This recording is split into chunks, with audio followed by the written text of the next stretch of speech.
to today's Pet Pawcast. I'm your host, Dr. Roberta Westbrook, and you're here with us at the Campus for All Animals, the Houston SPCA. I would love to introduce you to our Pet of the Week this week, and my partner for the day, Sam. I want you to take a look at Sam and meet Sam. Sam is our Pet of the Week. He came to us because his family could no longer care for him. So Sam is looking for a new loving family. Sam is a neutered male dog. He's approximately 6 months old, and he is just really, really sweet, loves to cuddle, very well behaved, and will make someone a wonderful pet. So please consider coming on down to meet Sam and meet all the pets that we have available for adoption here at our adoption center. We're open every day from 11 a.m. to 6 p.m. and we'd be happy to help you. If you've noticed, Sam has a cute little shirt on that makes him look like Charlie Brown. And today we are talking all about Halloween and Halloween safety for our pets. So Sam is doing really well in his t-shirt, his Charlie Brown t-shirt. He seems very comfortable in it, and we're going to give you some tips about how to make this Halloween holiday safe and fun for both you and your pets, because we love to include our pets in everything. We love to live life and to make pets part of our everyday life. So we will talk about those, and if you have any questions, please feel free to put them in our chat. What are some common known hazards that Halloween decorations can pose for pets? You know, one of the things that I love about fall, and you might love about fall too, is decorating. You decorate your home, the colors change. We have the oranges and the browns and the yellows, and everything looks so wonderful. And we often decorate our homes according to fall. And sometimes that means adding candles, different flowers, plants, maybe even potpourri. There's lots of things that we can add to our homes during this time that make our homes very comfortable, but could be hazardous to our pets. So I want to make sure that we can address some of those today. For example, if you are a bird owner, you may want to be careful about using potpourri or scented candles in your home. Sometimes those items can become toxic to the respiratory system of birds. If you have cats, the same thing. Cats may ingest or lick, especially liquid potpourri and scented candles, and this could be toxic to them as well. I brought one of my favorite scented candles, Autumn Harvest Candle, and although it smells really good, if I burn this in my home, I want to make sure that I keep it in a location that's far out of reach of my pets. I don't have any birds and I don't have cats, so this may be safe in my home if I just have a dog that is not going to be able to get a hold of this candle. So if you are burning scented candles, just keep them out of reach of your pets. How can pet owners create a safe zone for their pets during Halloween celebrations or trick-or-treating hours? You know, Halloween is going to be an exciting night. Usually this is when families are out walking the neighborhood, knocking on doors, gathering treats and candy, and you want to make sure that your pet can remain safe during these times. So how do you create this safe zone? How do you make sure that your pets don't become injured or somehow get nervous and succumb to some of the potential hazards associated with Halloween? Well, number one is knowing your pet really well can be the first step. If you know that your pet tends to have anxiety or tends to be a little bit nervous around new sights, sounds, smells, or noises, you may want to consider keeping your pet away from the activities of the evening. So what this could look like is, in your home, find a safe space. This could be a bedroom, this could be a bathroom, this could be a laundry room where you can have a nice comfortable bed like you see Sam laying on here. You can have some treats that you know that your pet may like. And you can even use maybe a stuffed toy. For example, a Kong that's stuffed with peanut butter or frozen fruit. That can keep your pet busy and keep them calm while you are enjoying the festivities. So make sure that you can find a place in your home that you can separate your pet throughout the night. So this is especially if your pet is nervous. Now, if you have a very friendly, a very social pet that you know doesn't really get spooked by much, you may be safe having your pet experience the activities of the night with you. So they may be able to sit on your couch with you, your living room with you, and go to the door with you if you have visitors. Just beware that in these cases, when there are new people coming to the home that look different, that have costumes on, and sometimes those costumes are very scary, that your dog can behave differently. So if you're unsure if your pet is one that's going to be nervous on Halloween, it may just be safer to keep your pet away from all of the festivities. Should pet owners avoid leaving pets outside during Halloween, even if it's just in the backyard? Yes, it is best to avoid leaving your pet outdoors. You may have a pet that stays outdoors during a lot of the day, or maybe even sometimes into the evening. This may be a good time for you to bring your pet indoors, or maybe bring your pet at least into a garage. And the reason is, again, there's lots of new people, sights, sounds that are going to be going on in the neighborhood, and you don't want your pet to get nervous, and you don't want them to try to escape. Oftentimes what pets will do when they're scared is try to get as far away from the sight or sound as possible. This could mean that dogs try to scale fences. This could mean that they try to just break through fences. This could mean that they dig a hole underneath a fence and get out. You don't want this to happen during these Halloween holidays. And so bringing your pet inside where it's safe and they don't have to experience some of these heightened activities can actually be safer for you and your pets and help you have a fun day. Are there any specific types of Halloween decorations that are particularly dangerous for pets? You know, a lot of Halloween decorations, like the cobwebs that are very stringy, can be particularly dangerous to animals like cats, because cats love to play with and chew on things that dangle. So I would be careful, especially if you have a cat, that if you have any string or cobwebs or anything that's draping, that you pay close attention to your cat, or don't have those types of decorations around. Sam seems to be loving his little Charlie Brown costume. Yeah, you're doing great. How do you tell if a pet is comfortable or uncomfortable in their Halloween costume?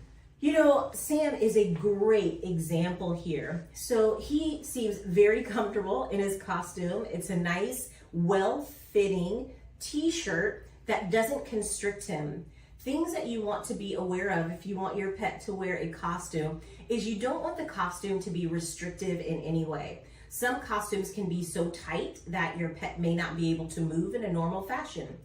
Some costumes may fit in a way that they can't see if the costume includes a mask or a hat that's going to be on their head. Sometimes it can affect their vision or the way that they hold their head.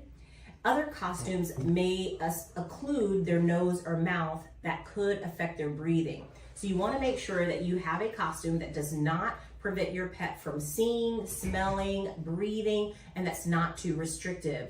Typically, you'll know if your pet's comfortable if they're relaxing nice and calmly, like we see Sam doing here. If they're walking around normally in the house with the costume on, that's another good sign.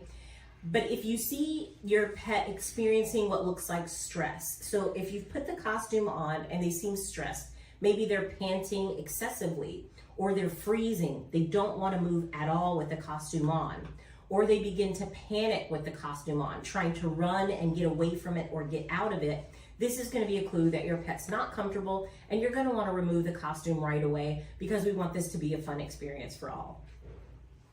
Are there any signs of possibly overheating in their costumes?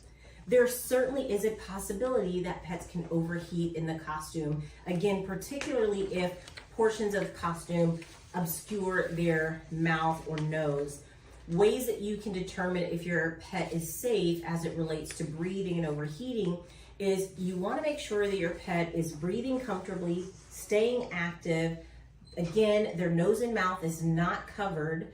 And if you notice that they're becoming lethargic, panting very heavily, hypersalivating, meaning they're expressing a lot more saliva than normal, or looking for water, then these might be signs that they're overheating. So if you're walking a lot, if you've taken your pet out with you, maybe you're out all day or you're going walking through the neighborhood on Halloween evening, this might be a good time for you to really pay attention to your pet's personality and their attitude, and make sure that they are not showing any signs of overheating. Can dogs or cats take part in the festivities and eat pumpkin safely? Oh, great. So, it's a really good question about dogs and cats eating pumpkin. In general, pumpkin is safe for dogs and cats and is not toxic. So there's canned pumpkin that we may use to cook with, and sometimes we actually do feed this to dogs and cats because it can help to regulate the digestive system. Sometimes it can help to become like a stool softener, and sometimes for pets that even have diarrhea, it can actually help to firm up their stool. And then we also have fresh pumpkin. This is a fake pumpkin, but if you have a real pumpkin at home that you have carved out and you have made very creative, and the inside of that pumpkin, the flesh of the inside of the pumpkin, pets can get into that too. Again, it's not harmful. I would be careful about them eating a lot of the pumpkin seeds and eating too much of it at one time. Anything that's eaten in excess can actually cause gastrointestinal upset. You would know if your pet has gastrointestinal upset from eating excessive pumpkin if they're having vomiting or diarrhea, or maybe even not wanting to eat at all. So look for these signs after Halloween if you know that your pet has been getting into the pumpkin. Vomiting, diarrhea, or not eating at all, these could be signs that you should take your pet to the veterinarian. Are there any non-toxic candies or snacks that are safe to share with pets? I would just say it's really, a loving thing to want to be able to give treats to your pets, just like I love to feed Sam treats. It just makes me happy because I know that he is enjoying it. But when it comes to candies and foods that are for humans, I would say steer clear of them for your pets. Don't try to decipher which candies can be given to your pet and which ones shouldn't. Just don't give any to your pet. Use dog treats, special dog treats that they can look at as a treat as well, because they don't know the difference between a dog treat and candy. So they just like to enjoy getting a new delicious treat, and they don't know whether it's a delicious Twix or whether it's their normal dog treat. So I would stick to the dog treats for Halloween. How can pet owners educate their kids and guests about not feeding their pets harmful Halloween treats? This is also a very common problem when you have guests and friends over, and we all just look into the faces of these cute pets and they're begging for food and you just want to share it. Particularly kids maybe eating their candy after they've gone out trick-or-treating. They could be sitting at the house, they're dividing their candy on the couch or the coffee table, and they may be going through it. Sometimes they may even inadvertently drop pieces of candy on the floor that the dog scarfs up. It's just important that there's always supervision and trying to do a couple of things. One, if you're going to have guests over, family or friends, let them know, I have a dog or I have a cat. Please refrain from feeding them any candy or food that I don't approve. I don't want my dog or cat to get sick, and sometimes some of these candies can be toxic. So communication is always a great way, and people will appreciate it. And then remind your kids that candy can be toxic to pets. And so ask them to keep their candy away from the dog, away from the cat, keep it out of their reach, and to just be responsible. How can pet owners prepare their pets for doorbell ringing or strangers knocking during trick-or-treating? If you have a dog that loves to bark every time the door rings, then Halloween may not be the best time for you or your pet, because it can be a stressor or an anxiety trigger to have the doorbell be rung over and over. So you could do a few things. If this is going to be something that's going to stress your pet out, you may decide that this might be a holiday where you keep your pet indoors, maybe in a crate or in that safe space that you've developed in a bedroom or a bathroom with their favorite toy, a stuffed treat, and you can even drown out the sound of the doorbell with music or the television. Otherwise, you can encourage your pet. This is a good training tool to encourage your pet to redirect their focus from the doorbell to you. So if you have someone who can help you at home, when the doorbell rings, you want, and especially if you have a dog that's food motivated, you can ask them to come to you, sit, give them a treat, and when they stop barking, after a while, they may decide that every time the doorbell rings, they should come to you and sit so that they can get a treat. So it could be a good training opportunity, but if you think this is going to be a stressor for your pet, it may be a good idea just to put them in that safe space. Are there any specific scents or calming tools like pheromone sprays that can help pets stay calm during these festivities? Yes, absolutely. You can even start this in the weeks leading up to a holiday or days leading up to a holiday like Halloween. Particularly for cats, there is a pheromone spray and a plug-in that you can use called Feel Away. Feel Away is a calming pheromone that humans cannot smell, but cats can smell. And it helps to give them the feeling that they are in a stress-free environment. You can purchase Feel Away online or at your local pet store, and it may take a few days or maybe even a couple of weeks, but you can really see a relaxing effect of Feel Away. They also make a similar pheromone for dogs known as Adaptil, and this is also a pheromone that you can use for pets to help keep them calm. What are some important things to consider when adopting a pet around a busy, noisy holiday like Halloween?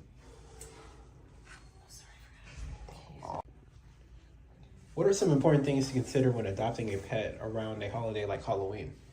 If you're adopting a pet around a holiday like Halloween, remember that it's already going to be an adjustment period for your new pet.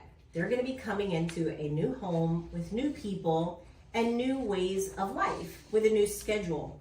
And it's important that you give them time to adjust and be patient with them. In general, for the first 3 days that you adopt a pet, they really are not themselves. They're still watching, they're still figuring everything out, and oftentimes they're just not relaxed enough to know what their true personality is going to be like in your home.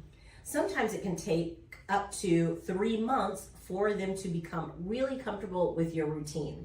So if you've adopted a new pet close to Halloween, just be prepared that on Halloween night, when you may have visitors, this could be an additional stress for them. You could consider this year taking Halloween off and keeping your porch light out, notifying neighbors that you're not going to be giving out candy. In this way, your neighbors and friends won't come to the house, and this can actually help your pet adjust more during this adoption period, and you won't have to worry about the excessive noise, the doorbell ringing, and too much candy being in the home, while they're also just trying to get used to their new environment.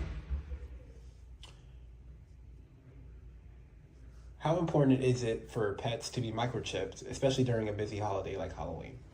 Yes, it's always a good idea to make sure that your pet has proper identification. We recommend permanent identification like a microchip. A microchip is a small electronic chip that's placed in the skin, underneath the skin, usually between the shoulder blades of your dog or your cat.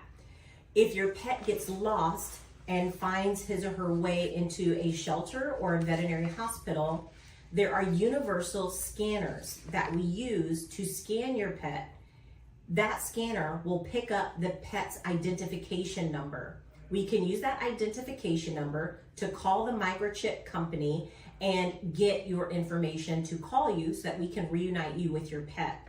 It's very important that one, not only do you have a microchip or some form of identification on your pet, like a collar with your name and number, but it's also important that you keep that contact information current and up to date. If you know that your pet has a microchip, please check now. This would be the time to call the microchip company and get your phone number and address updated so that if your pet gets lost, we can get your pet back to you as soon as possible. Sometimes during Halloween, if the door is open frequently, this is an opportunity for pets, especially new pets who are already nervous in their environment. This may be opportunity for them to run out the door, and you don't want to have a tragedy like that happen on a Halloween night that could otherwise be a fun night. Do you suggest that pet owners invest in reflective collars or leashes if they're going to be outdoors? Yes, if you're going to be outdoors any day after hours, but certainly on Halloween, having a reflective vest or reflective collar or a reflective leash could be very helpful. There's going to be usually lots of people out on Halloween, and so hopefully you would be visible, but particularly if you're walking in the dark, down a dark street, always having something that's going to make it easier for people to see you and stay safe be a great idea. What's the funniest or most creative pet Halloween costume you've ever seen? Oh, you know, I see some really fun ones on social media all the time where the dogs have costumes on where it looks like their front legs are walking and they look like a little, a small human, and they're just really cute and really adorable. But I also have to say that I think Sam looks especially cute in his Charlie Brown suit, and so I think that's adorable as well. So whatever you decide to do with your pet this Halloween, if you decide to dress your pet up, or you just decide to have a relaxing night at home, we really, really hope that you're going to enjoy this Halloween and keep your pets safe. We thank you so much for joining us on today's Pet Podcast. I'm your host, Dr. Roberta Westbrook, and just look at this face. You gotta come meet Sam. He's so cute. We'll see you next week on the Pet Podcast. Thank you for joining us. Bye-bye.